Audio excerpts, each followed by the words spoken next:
abençoe. Aleluia. Abra a tua Bíblia no Salmo de número 29. Costumo começar o nosso culto com um versículo da palavra de Deus. A gente chama de gotinha de sabedoria.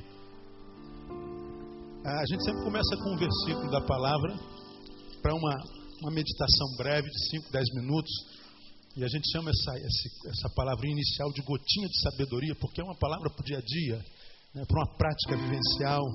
E a gente sempre começa o culto de quarta-feira assim. Eu queria deixar com você o Salmo de número 29, versículo 11. Quem já abriu aí, diga amém. Todos já abrimos, né? No versículo 11, vê se na sua Bíblia está escrito mesmo que na minha. O Senhor dará força ao seu povo. O Senhor abençoará o seu povo com a paz. É isso que está escrito aí, sim ou não? Vamos ler todos juntos, vamos tentar? O Senhor dará força ao seu povo. O Senhor abençoará o seu povo com a paz. Quem aqui é povo de Deus em Jesus? Diga, eu sou povo de Deus. Graças a Deus. Vamos assentar um pouquinho. Essa palavra me abençoou muito nesses últimos dias. E como Deus é fiel, como Deus é bom, não é? E às vezes a gente duvida da bondade, da fidelidade de Deus quando a gente sente dor. Eu prego muito sobre isso, sou tão repetitivo quando falo isso. Quando a adversidade circunda a nossa vida, nós somos tentados, porque finitos e humanos, a pensar que Deus se esqueceu da gente. A gente muitas vezes não consegue conceber fidelidade de Deus, amor de Deus com dor. Se Deus é fiel, não há dor. Se há dor, Deus não é fiel. Se Deus é bom, não dói. Se dói, Deus não é bom. A gente tem dificuldade de jungir bondade de Deus, fidelidade de Deus com dor. A dor, às vezes, ela rouba a nossa capacidade de reflexão, porque a dor, ela é profundamente egoísta, né? Quando a gente sente dor muito grande, essa dor, ela atrai para si alegria. Ela rouba a alegria, ela rouba a disposição de fazer, ela rouba muitas vezes o próprio sono, não é? Com essa medula comprimida na cervical, eu fiquei 12 noites sem dormir, já compartilhei isso aqui. E quando a gente fica 12 noites acordado sentindo dor, tudo que a gente tem é tempo. Tempo. E com o tempo, ou a gente chora e murmura, ou a gente aproveita para pensar e crescer. Não é? Só que a dor, ela rouba essa capacidade de pensar, de refletir. Ela é muito egoísta, ela rouba a paz. Ela canaliza para si o sono. Quando a dor vem forte, ela rouba tudo que é em nós para ela.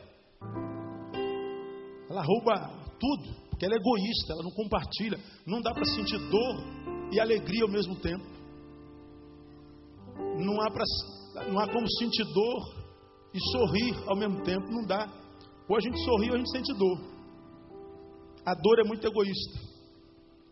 Então, quando a gente sente dor, a gente tem dificuldade de refletir equilibradamente, de forma saudável, por causa do egoísmo da dor que muitas vezes nos acomete em qualquer instância da vida, seja dor física, como eu senti, dor emocional, dor familiar, dor, seja lá de que for, qual for a origem da dor, a dor é egoísta e muitas vezes nós não conseguimos conceber dor e bondade de Deus e dor.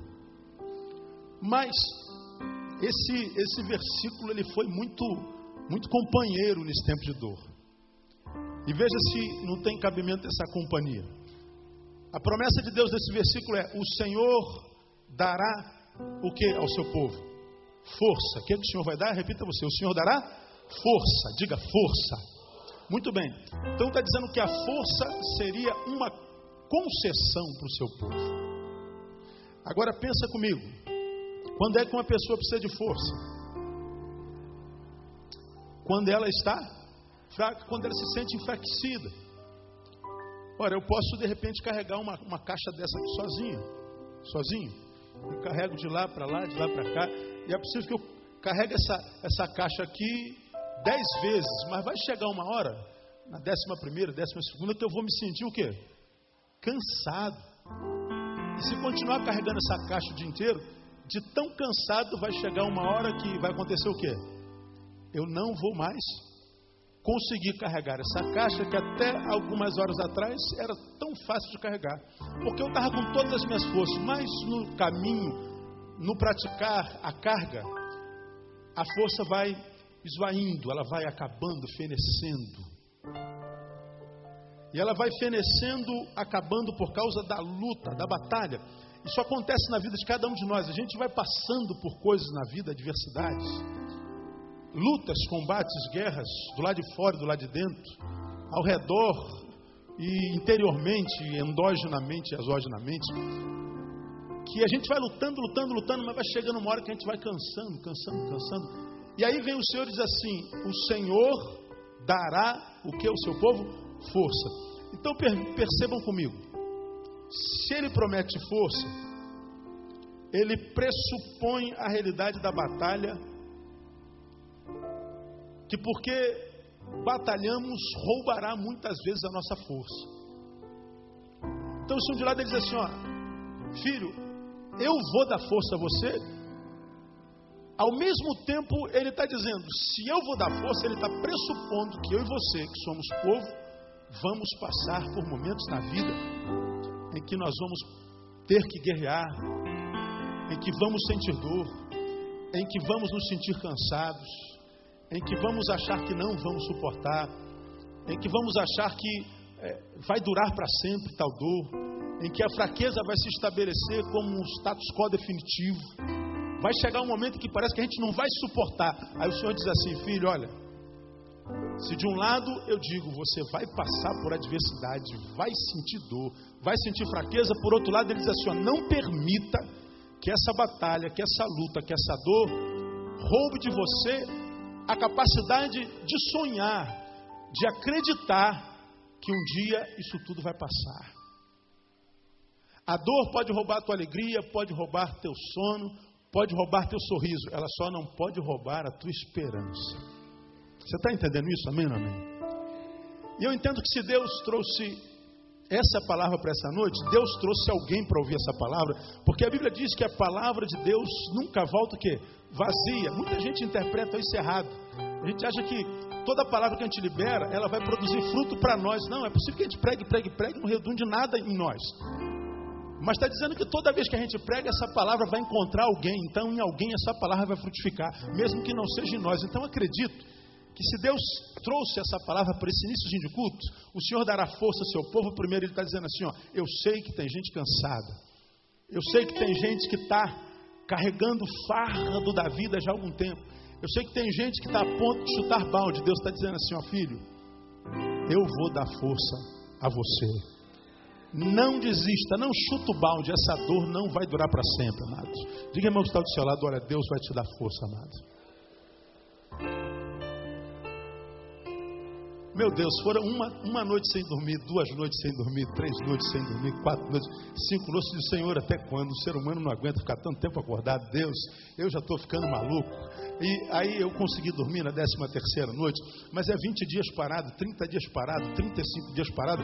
Minha vida é uma correria desenfreada, vai e volta, eu não paro, eu não sento, eu mal durmo, eu não estou em casa, eu saio de manhã, eu chego no final da noite, e aí a vida vai, paralisa a gente, nos transforma em quase no inútil. E às vezes bate um desespero, eu falo, Senhor, não é possível que isso não vai acabar jamais. A gente é tentado a dizer, eu não suporto mais, isso vem na ponta da língua, pelo menos eu nunca jamais pronunciarei essa frase, eu não aguento mais, porque essa frase é heresia. Porque a Bíblia diz assim, nunca, porque você é meu filho, eu vou permitir que uma provação chegue até você, sendo que essa provação seja maior do que você. Porque ele diz lá na sua palavra, Deus nunca permitirá que algo chegue até nós, enquanto provação que não seja humana. Se chegou até você, é porque você pode suportar. E se você não pudesse suportar, Deus não permitiria que chegasse até você. Então quando eu digo assim, ó, eu não suporto mais, você está dizendo assim, ó, você não acredita na palavra de Deus, eu acredito na palavra de Deus. Se chegou até mim, é porque eu sou maior do que aquilo e eu vou vencer no nome de Jesus. Mas há momentos, porque nós somos humanos e finitos, que a tentação vem. Diga, né, o que você não suporta mais. Diga que você não acredita que o Senhor vai te dar força. Diga que você acredita que o Senhor te abandonou. Diga que você não acredita na palavra de Deus. E às vezes a gente, murmurando, diz: Senhor, não acredito que vai me dar força. Mas esse versículo foi uma companhia fiel. Eu recitei todo dia: o Senhor dará força ao seu povo. Então, quando a tua força acabar, ao invés de murmurar, diga: glória a Deus. A minha força acabou, mas eu sei que amanhã, quando eu acordar, porque a minha força acabou, o Senhor vai renovar a sua força na minha vida, porque Ele é fiel, está comigo todos os dias até a consumação dos séculos. O Senhor dará força ao seu povo. Mas o versículo não termina aí. O Senhor abençoará o seu povo com o quê? Com a paz. Quem é que precisa de paz? Quem está passando por guerra, por tormenta. E ele está dizendo que essa promessa é seu povo.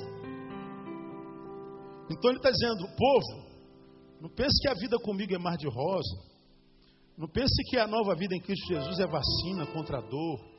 Não pense que a dor em Jesus é a impossibilidade do equívoco. Não pensa que me servir, como já falei aqui outrora, é ser posto dentro de uma bolha, dentro da qual nenhuma adversidade humana ou da vida te atinja. Não é isso não. A relação comigo não se restringe na ausência da dor, não se restringe na ausência da guerra, não. A Bíblia diz lá em Eclesiastes que tudo sucede igualmente a todos, tanto a crédulos e incrédulos, ímpios e crentes. Eclesiastes capítulo 9. Então, qual a diferença do crente para o não crente, do povo para o não povo? É que o não povo entra num barco e no mar encapelado sem Deus. A gente entra num barco, no mar encapelado com Deus. A diferença é a presença de Deus. E ele está dizendo assim: quando a guerra se estabelecer e a tristeza tentar tomar posse como proprietário do seu coração, da tua vida, não se preocupe. É só uma tentativa, porque no tempo da adversidade eu vou abençoar você com a paz. E a paz de Deus é aquela que excede todo entendimento, que não precisa de ausência de dor, não precisa de muito dinheiro no banco, não precisa de corpo são, não precisa de nada. Não precisa de circunstância. A paz de Deus, ela permanece contigo com a circunstância contrária ou com a circunstância favorável. Ela é paz de Deus em qualquer circunstância. É a paz que abençoou Jó, que pôde pronunciar em alto e bom som: o Senhor o deu, o Senhor o tomou, mas ainda assim bendito seja o nome do Senhor. Ele perdeu tudo, mas não perdeu a paz. Então esse versículo, ele é muito rico, ele é gostoso de se ouvir, é uma promessa gostosa de Deus, porque ele diz: eu vou dar força. É porque ele está dizendo: não se preocupe não, filho, porque há momentos na vida que a gente parece que perdeu a força mesmo. Ele está dizendo: sentir fraqueza não é pecado. Pecado, como eu já preguei aqui, é se entregar à fraqueza sem luta. Porque se você para de lutar, não tem como renovar a sua força. Mas se você continua lutando, na certeza que foi até a última instância, quando você chegar na última instância, Deus está dizendo assim: já fez o possível? Já. Daqui para frente, Deus só impossível. Deus vai falar para você: ó, impossível é comigo. E quando é que o impossível acontece? Quando todo possível já foi tentado. Por que há muitos crentes ficando pelo caminho, irmão, apostatando da fé?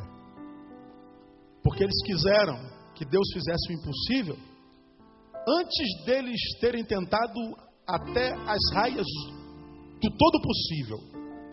Quer que Deus faça o impossível? Nosso Deus é um Deus do impossível, amém, amado?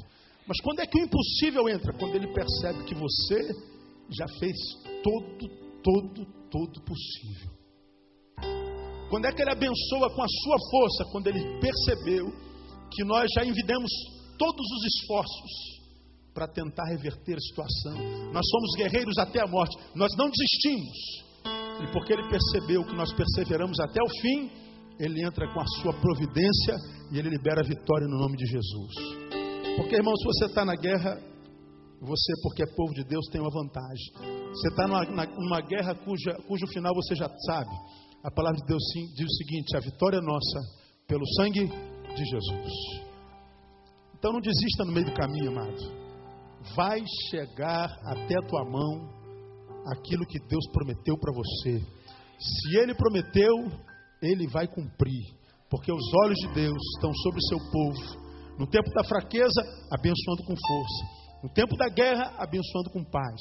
A paz de Deus que excede todo entendimento, que guarda a sua mente, seu coração, sua razão e sua emoção, não permitindo que você perca o equilíbrio jamais. E no final, você vai olhar para trás e vai perceber realmente, foram muitos os dias de dores, mas eu venci todos os dias de dores. Foram muitos os dias maus, mas o Senhor me livrou de todos os dias maus, porque eu fui fiel, eu permaneci, eu prevaleci, eu perseverei. Então, amado, persevere até o fim, porque o Senhor é contigo e Ele vai te dar vitória no nome de Jesus. Quantos recebem essa palavra? Diga, eu recebo. Aplauda o Senhor bem forte por ela, porque Ele é fiel. Vamos ficar em pé, amados. Amado, a última quarta-feira que eu estive aqui foi no dia 19 de março. E no dia 20 de fevereiro, um mês antes, nós começamos uma série de estudos denominada Uma Proposta de Espiritualidade Sadia. Durante 4 quartas-feiras, nós estudamos uma proposta de espiritualidade sadia. E como é que nós começamos essa palavra? Fazendo uma análise das muitas expressões espirituais que nós vemos acontecer hoje na igreja evangélica no Brasil. E nós vimos que algumas espiritualidades nesse país são completamente patológicas. Nós temos visto coisas acontecer dentro da igreja de Deus, em várias delas. Quem sabe aqui aconteça coisas que assustem algumas pessoas também, todavia eu trabalho para que isso não aconteça, mas é possível que alguma me fuja ao controle. Mas nós temos visto coisas acontecerem na igreja evangélica no Brasil que só precisa não ser cego para ver que aquilo não tem nada a ver com Deus, não tem nada a ver com palavras de Deus, não tem nada a ver com a proposta evangélica, não evangélica de igreja evangélica, mas proposta evangélica, ou seja, proposta do evangelho. Nós vemos algumas espiritualidades acontecerem nos cultos, nos ajuntamentos da igreja, que muitas vezes impressionam, arrepiam, mexem com nossas emoções, mas que não se transformam em frutos no caminho, na segunda-feira, na terça, no quarto, no sábado. Não entra na nossa relação com o marido, com a esposa, com o namorado, com a namorada. Não cooperam no sentido de melhorar o nosso caráter, a nossa pessoalidade, a nossa persona. E na introdução desse estudo, eu falei sobre muitas delas. Falamos sobre as campanhas que a gente vê acontecendo. A gente falou sobre a nova unção dos 4 seres viventes, a respeito dos quais o Apocalipse se refere, mas nunca em termos de unção. E a gente vê pessoas em eventos nacionais e internacionais dizendo receber unção do leão andando de 4 no palco. A gente vê pessoas dizendo recebendo unção do leão e saem nas madrugadas urinando nas esquinas para demarcar território. Nós vemos pessoas nos encontros que são tremendos, que foram deturpados nesse caminho, falando sobre a unção da genitália, para que se torne uma pessoa frutífera na fé. A gente vê as coisas doentias, patológicas acontecendo. E o pior, o povo engolindo sem reflexão.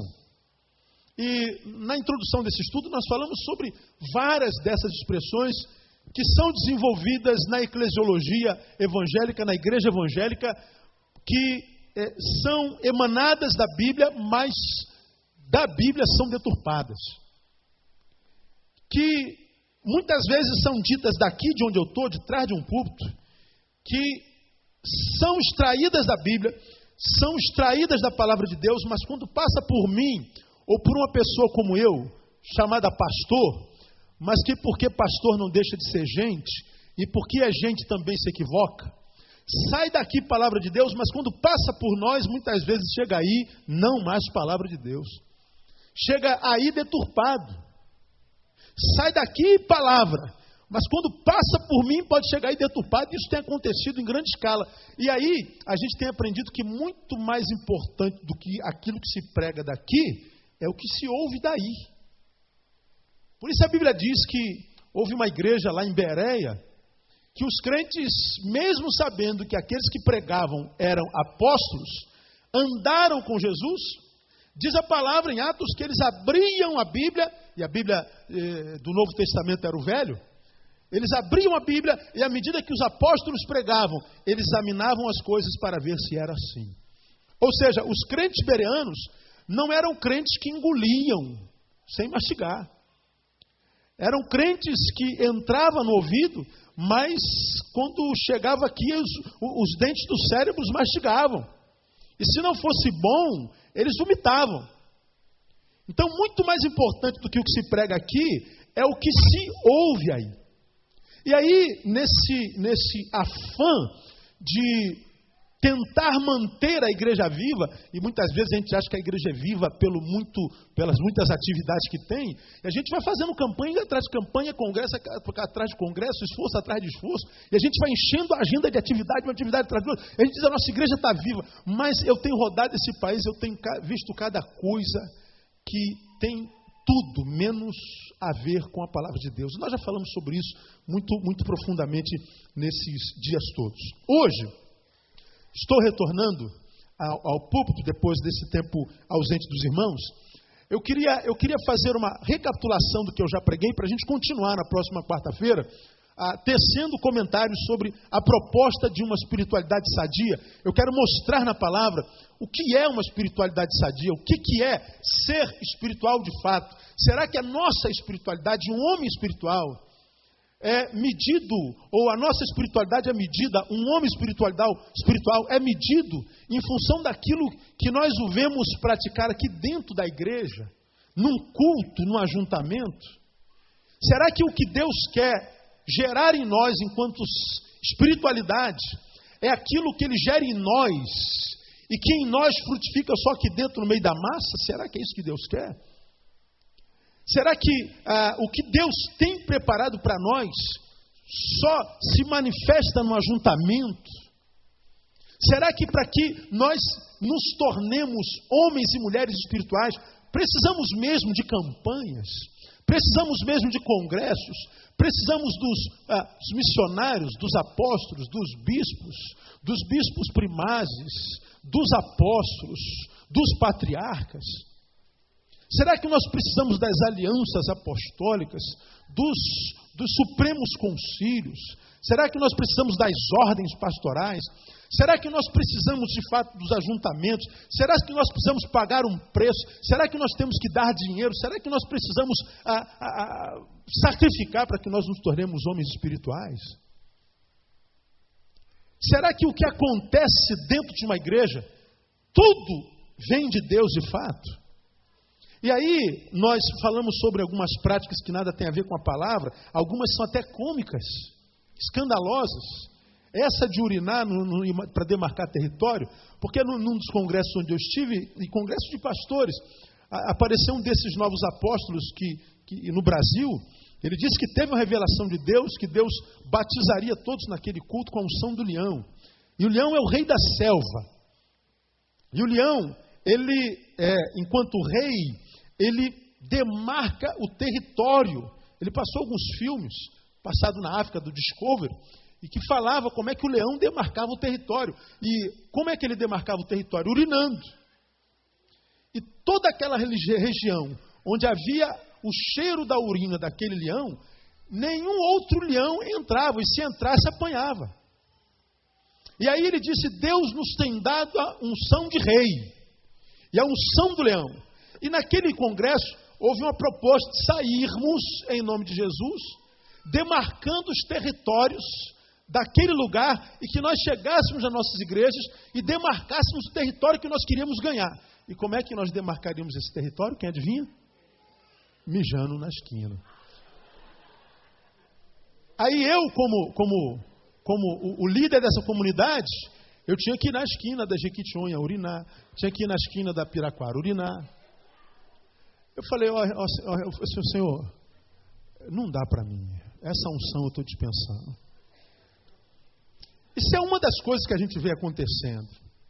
Eu poderia citar N's, eu poderia citar centenas delas. E que não julgo, mas faço um diagnóstico. E faço um diagnóstico à luz da palavra, porque eu sou um ouvinte da palavra.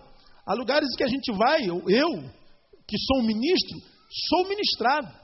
Mas eu tenho dito aos irmãos, quando sou ministrado, eu não engulo qualquer coisa. Deus nos deu discernimento de espíritos. Para quê? Para que nós soubéssemos discernir coisas espirituais de coisas espirituais. E Deus está dizendo que algumas coisas espirituais seriam tão parecidas com as coisas da luz, que elas só seriam discernidas pelo dom do discernimento de espírito. E se não fosse através do dom do discernimento do próprio Espírito de Deus, nós seríamos enganados. Então, nós começamos a ministrar uma proposta de espiritualidade sadia a partir do que nós vemos em Mateus capítulo 17, que é o episódio da transfiguração, onde fala que Jesus chamou os apóstolos Pedro, Tiago e João para ir até o monte, para orar com eles, e lá em cima aparecem Elias e aparecem Moisés. Elias representando os profetas, Moisés representando a lei. E quando Pedro vê o profeta Elias representando os maiores profetas da história de Israel, e vê Moisés representando a lei, e Jesus no meio, e aí de cima aparece uma voz que diz: este é o meu filho amado, a ele ouvi. Tem a lei em Moisés, tem a profecia em Elias, Jesus no meio, e uma voz do céu vem e diz: este é Jesus, a ele ouvi. Como quem diz, não mais lei, não mais profecia, Jesus. A voz de Jesus é que precisa ser ouvida. Pedro fica tão extasiado com a visão, que ele fala assim: olha, Senhor, há uma unção tão poderosa aqui em cima, algo tão maravilhoso acontecendo aqui em cima, que eu faço uma proposta, eu faço 3 cabaninhas, uma para o Senhor, uma para Moisés e outra para Elias. Eu e os meus 2 amigos, a gente fica no relento, não tem problema, uma coisa tão boa que a gente fica na lua. Mas a gente faz 3 cabaninhas aqui e a gente fica aqui. E Jesus fala assim: não, filho, o lugar de se viver a fé e a espiritualidade não é retirado nos montes, nos altos, nos lugares rarefeitos. No isolamento, longe de tudo, a gente busca estratégias, a gente busca o silêncio, a gente busca a vontade de Deus, a gente busca a revelação da vontade de Deus. Mas quando Deus dá, nós temos que ver a espiritualidade lá, no lugar do todo dia, do dia todo, no meio do povo, na vida corriqueira, no ir e vir, nos ônibus, nas fábricas, nas universidades, no dia a dia. E aí quando Pedro percebe, Elias desaparece, Moisés desaparece. Falamos porque Elias, falamos porque Moisés, explicamos que a aparição é essa, e você pode pegar o CD e depois ouvir o que é isso aí. Aí nós começamos, depois de explicarmos em 2 quarta-feiras por que Elias, por que Moisés, e o que Moisés e Elias representam, e como é que 2 homens que já morreram, aliás, já não mais vivem, poderiam estar ali. Elias foi transladado num carro, num redemoinho de fogo, ele não morreu. E Moisés, diz a palavra que Deus o levou a um monte, permitiu que ele visse a terra prometida, e ali morreu. E diz o texto que o próprio Deus o sepultou. Aí nós estudamos isso, né? Nós não imaginamos Deus pegando uma enxada, fazendo um buraco, cavando um buraco, e depois joga o corpo de Moisés lá, e Deus pegando uma pá e jogando em cima do corpo de Elias. Ninguém imagina uma coisa dessa, né?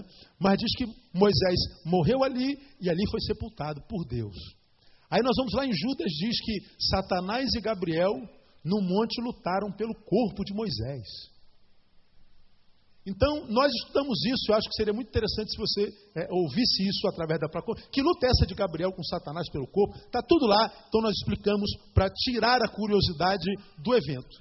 Mas, na experiência dos 6, Elias, Jesus, Moisés, Pedro, Tiago e João, eu comecei a estudar com os irmãos uma proposta de espiritualidade sadia, uma espiritualidade que não adoece, Uma espiritualidade que, porque é de Deus, nos transforma em seres humanos melhores. Porque muitos dos crentes que nós conhecemos, muitos dos seres humanos que eu e você conhecemos, depois de convertidos, pioraram. Muitos de vocês têm esposas que depois de se converteram, ficaram esposas piores, maridos da mesma forma. Alguns de vocês têm amigos na empresa, na faculdade, que se converteram, ficaram piores, ficaram mais antipáticos, ficaram antissociais, ficaram pessoas insuportáveis, ficaram medíocres, ficaram ruins.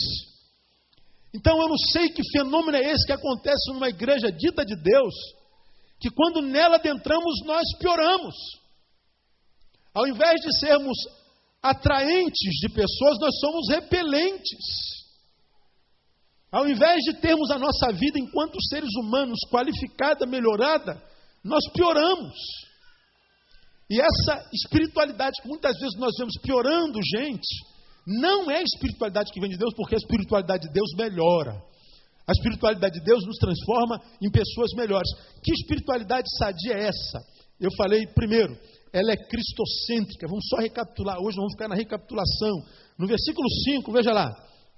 Estando ele ainda a falar, eis que uma nuvem luminosa os cobriu, e dela saiu uma voz que dizia: este é o meu filho amado, falando a respeito de Jesus, em quem me comprazo, a ele ouvi. Então está dizendo que a espiritualidade que vem de Deus, ela é cristocêntrica. A lei em Moisés aparece de um lado, a profecia em Elias aparece do outro. Jesus está no centro. Uma voz vem do meio da nuvem e diz assim: este é o meu filho amado. De quem é esse? Jesus que está no centro. A ele vocês têm que ouvir. Por que a ele tem que ouvir? Porque há muita espiritualidade gerada na lei, onde a pessoa é tida e a vida como mais ou menos espiritual por aquilo que ela pode ou não pode fazer. Aí nós vemos um monte de regras na igreja, um monte de leis que a gente chama de doutrina. E a gente acha que porque pratica todas aquelas doutrinas, a igreja diz assim: ó, mulher, você não pode usar calça comprida. Aí ela não usa calça comprida, ela diz: eu sou uma boa crente. Diz lá: homem, você não pode usar bermuda. Ele não usa bermuda, ele diz: sou uma boa crente. Ah, você não pode aquilo, não pode isso, não pode aquilo. Então aquela regra está ali e você diz assim: eu não desobedeço nenhuma dessas regras. Mas ele não ama o próximo. Ele nunca abriu a boca para abençoar quem quer que seja. Não é filho obediente. Não é marido fiel. Não é atraente a ninguém. Ele não atrai nada nem ninguém, ele só repele. Mas ele é alguém que cumpre a lei. E ele cumpre a lei porque mandam cumprir a lei. E aí, porque eu não transgrido nenhuma dessas leis, então eu me convenço de que eu sou um homem espiritual. Exatamente como faziam os fariseus. Cumpriam a lei. Aí de repente aparece Jesus e está lá sentado fazendo não sei o quê. Daqui a pouco os fariseus trazem uma prostituta, uma mulher que se alimentava da venda do seu próprio corpo. E os fariseus a trazem até Jesus e dizem assim: ó, a lei diz que essa mulher deve morrer apedrejada. E é verdade. A lei dizia isso mesmo. E Jesus, como não é transgressor da lei, continua sentado, escrevendo lá no chão. E ele diz assim: olha, se a lei diz isso, cumpram a lei. Mas deixe-me dizer uma coisa a vocês: quem não tiver pecado, seja aquele que atire a primeira pedra. Jesus abaixa a cabeça, continua a escrever. Pergunto: Jesus defendeu a mulher? Não. Jesus tomou partido dela? Sim ou não? Não. Jesus foi contra os fariseus? Sim ou não? Não. Diz a Bíblia que os fariseus, que vieram para cumprir a lei, apedrejar a mulher, viraram as costas e foram embora. Jesus levanta a cabeça e diz assim: ó mulher, onde é que estão os teus acusadores? Não te condenaram? Não. O que Jesus disse? Quem se lembra? Nem eu te condeno. Vai e não peques mais. Ora, se a lei diz que uma adúltera tem que ser apedrejada, e nós não a apedrejamos, nós furamos a lei. Ou não? Sim ou não? Furamos. Jesus, num sábado, como qualquer ser humano, sente fome. Os apóstolos também. Porque crente come muito, você sabe disso. Não bebe. Culto na casa da irmã Joana, lá em Santa Cruz da Serra. E os crentes nas igrejas têm fama. Oi, culto na casa dessa irmã é uma bênção. Porque ela faz pizza, ela faz salgadinho, ela faz bolo. Aí o culto na casa daquela irmã, como é que é? Cheio. Mas tem aquela irmã que o culto, ela mora na frente da igreja. Essa mora em Santa Cruz da Serra, cheio. Essa mora na frente da igreja, mas toda vez que tem culto na casa dela, ela nunca faz nada. Não faz um pastel com suco de caju. Como é que é o culto na casa dela? Estou falando alguma mentira? Ah, bom. Crente é assim. E pode fazer quanta pizza quiser, acaba tudo no culto.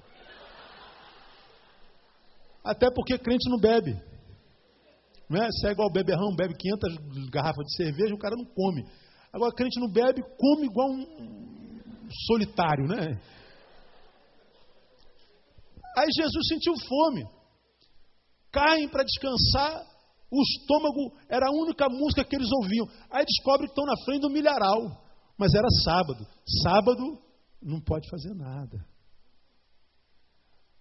Aí Jesus olha para o milharal, os apóstolos olham para o milharal e escutam o som que vem do estômago.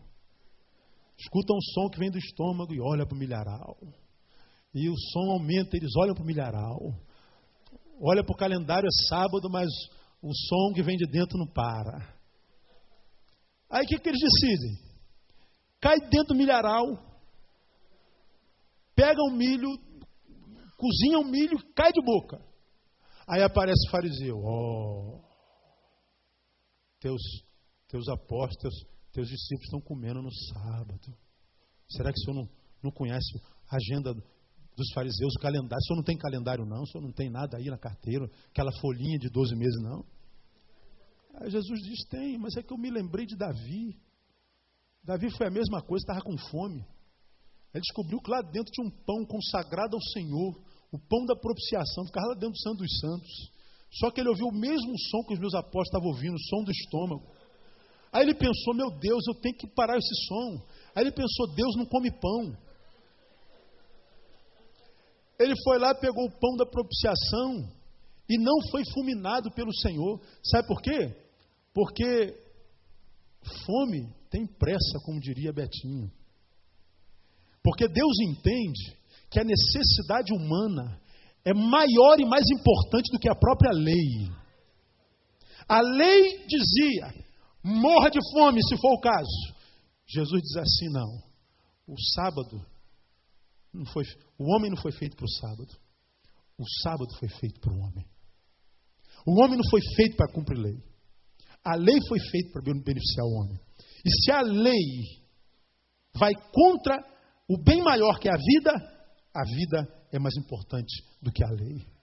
Aí, com isso a gente entende que a verdadeira espiritualidade não se manifesta no cumprimento de regras. Você pode estar aí, de saião, de perna cabeluda, de coque, de terno e gravata, você pode dar glória a Deus alto, falar a língua dos anjos, dos serafins, dos querubins, mas se você não sabe estender a mão em solidariedade, se você não é ser humano, se você não é gente como gente tem que ser, se você não conhece amor, afeto, se você não sabe a linguagem do perdão, se você sabe falar a língua dos homens, mas não sabe falar a língua dos homens, com toda a religiosidade você vai parar no quinto dos infernos. Você pode ter feito sinais e prodígios, curado um monte de gente. Você vai ouvir o mesmo que Jesus disse. Ó Senhor, em teu nome nós curamos muitos enfermos, nós fizemos milagres, nós fizemos muitos sinais e prodígios. O Senhor vai dizer assim, olha, que bem tem nisso. A cura é feita no meu nome tem poder na boca até de uma mula. Balão sabe muito bem disso. Sinais e prodígios até os magos lá de Faraó também fizeram. Eu nunca vos conheci. Porque o que Jesus quer gerar em nós enquanto espiritualidade tem a ver com a espiritualidade que tem Jesus como referência. Cristo é o centro.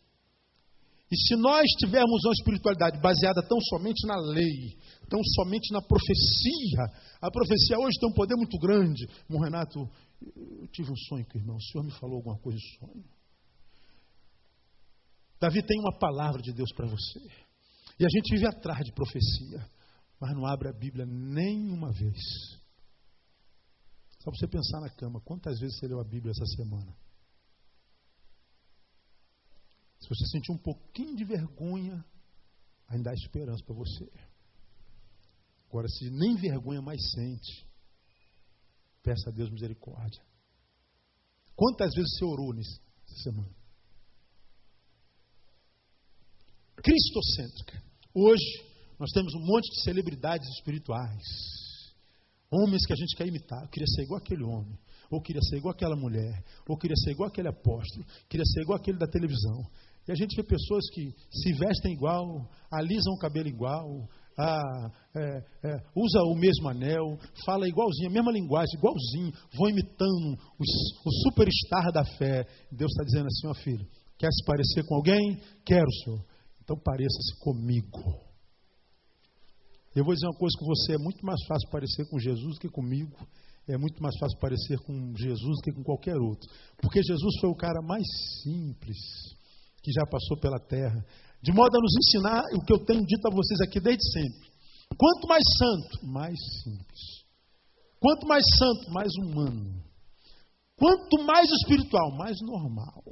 Então, quando você é minha ovelha, estou falando com você que é minha ovelha, vê na televisão, vê nos encontros, nos congressos que você paga para entrar, evidentemente. Quando você vê os superstars dando show aqui no púlpito, impressionando você, não se impressione com a santidade deles, não, irmão. Porque essa santidade que a gente demonstra aqui no púlpito não impressiona nem um pouquinho Jesus. A espiritualidade que Jesus se impressiona é aquela que a gente desenvolve quando não tem ninguém olhando para nós.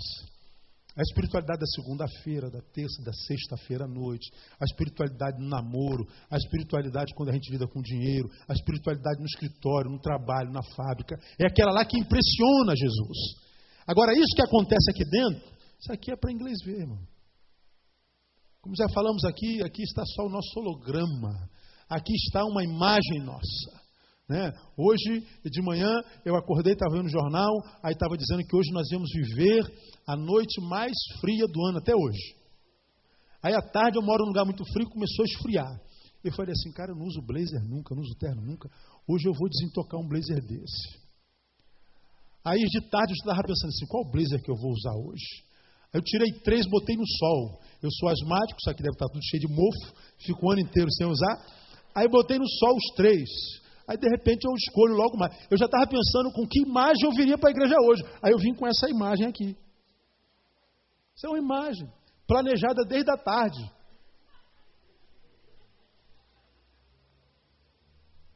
Essa sua imagem aí também. Aí a gente acha que Jesus se revela com isso aqui que a gente é aqui. Não, esse aqui é o Neil que vocês conhecem. Mas tem um Neil que nenhum de vocês conhecem. Existe uma Vera que ninguém conhece, né, Vera? Existe uma Jane Caçador que ninguém imagina que existe. Essa é a Jane que a gente conhece. E a gente se impressiona com essa imagem que os super crentes de Deus revelam na igreja hoje. Oh, estou me abençoado. Nossa, eu queria ser aquilo tudo lá. Olha como ele corre na igreja. Olha como ele fala em língua. Olha como ele cai no espírito todo culto. Olha como aquela mulher todo dia tem uma palavra de profecia. Oh, que oração bonita, que palavras rebuscadas que ela... E a gente se impressiona. Jesus diz assim, olha, quanto mais santo, menos ele quer aparecer. Quanto mais santo, menos glória ele recebe. Quanto mais santo, menos ele procura os primeiros bancos nas sinagogas. Quanto menos santo, menos ele parece que santo é. A verdadeira espiritualidade é cristocêntrica. Quer imitar alguém, amado? Imita Jesus. Diga, irmão, está ao seu lado assim, ó, pareça-se mais com Jesus, que você vai se dar bem.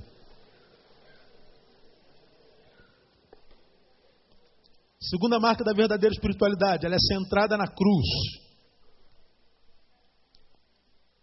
Lucas 9,31 diz que Pedro, Tiago e João, Elias, Jesus e Moisés conversavam sobre a cruz.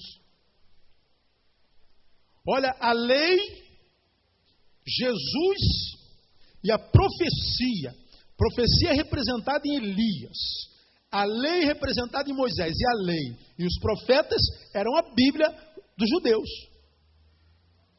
E Jesus aparece, e Lucas 9 diz que eles estavam conversando sobre a cruz. O tema central da espiritualidade é cruz. Não existe espiritualidade sem cruz. Jesus aparece no meio do povo e diz assim: olha, quantos aí querem vir após mim? Eu, Senhor. Pois bem, vir após mim não é uma decisão inconsequente. Quer vir após mim? Primeiro, o que você tem que fazer? Negue-se a si mesmo. Mas não é só isso. Depois que você se negar, o que você tem que fazer? Tome a tua cruz. E depois, então, siga. Se você se nega, toma a cruz e segue a Jesus,